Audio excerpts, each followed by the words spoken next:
ने ये कहा था, मुझे पूजने की जरूरत नहीं है, मुझे सबसे ज्यादा पढ़ने की जरूरत है।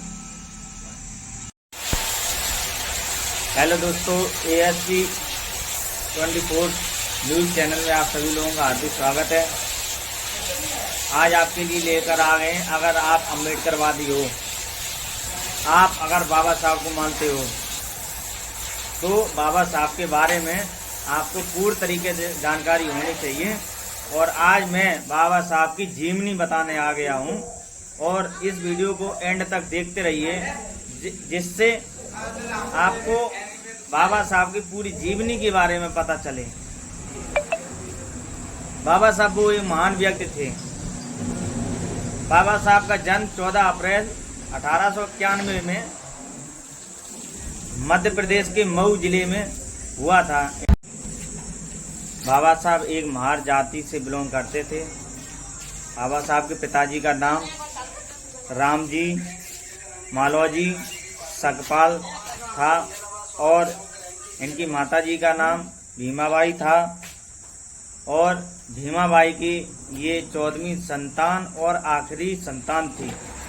बाबा साहब एक गरीब परिवार से बिलोंग करते थे, जो महार जाति से आते थे। बाबा साहब कॉलेज में अगर जाते थे तो बाबा साहब को कमरे से बाहर बैठाया जाता था और बाकी के बच्चों को अंदर बैठाया जाता था। ऐसे बाबा साहब थे। और स्कूल में बाबा साहब को पानी का जो घड़ा था वो भी छूने का अधिकार नहीं था। बाबा साहब अगर पानी पीते थे तो वहाँ के टीचर बच्चे उनको तंग करते थे और पानी पीने नहीं दिया जाता था। ऐसे बाबा साहब थे जिन्होंने इतना संघर्ष झेला और मुसीबत झेली। वो बाबा साहब के पास 32 डिग्रियाँ थीं, 9 भाषाओं का ज्ञान था, और बाबा साहब को वो ज्ञान था जो दोनों हाथों से बाबा साहब लिखना जानते थे। और बाबा साहब ने 32 डिग्रियाँ प्राप्त करने के बाद बाबा साहब ने संविधान लिखा, और संविधान ऐसे नहीं लिखा। बाबा साहब ने 24 घंटों में से 18 घंटे पढ़ाई की और दिन रात जाग करके बहुजन समाज को जगाया। बाबा साहब वो विद्वान थे जो कोई संविधान लिखने के लिए भारत में नहीं मिला, तब भारत के लोगों ने बाबा साहब को चुना और कहा, बाबा साहब एक आप ही हो भारत के अंदर विद्वान व्यक्ति जो आप इस भारत का संविधान लिख सकते हो। तो बाबा साहब तैयार हो गए। बाबा साहब ने भारत का संविधान का निर्माण किया, और वो संविधान आज भी भारत में लागू है और ये लागू बना रहेगा। बाबा साहब की 15 साल की उम्र में शादी हो गई थी रमाबाई से।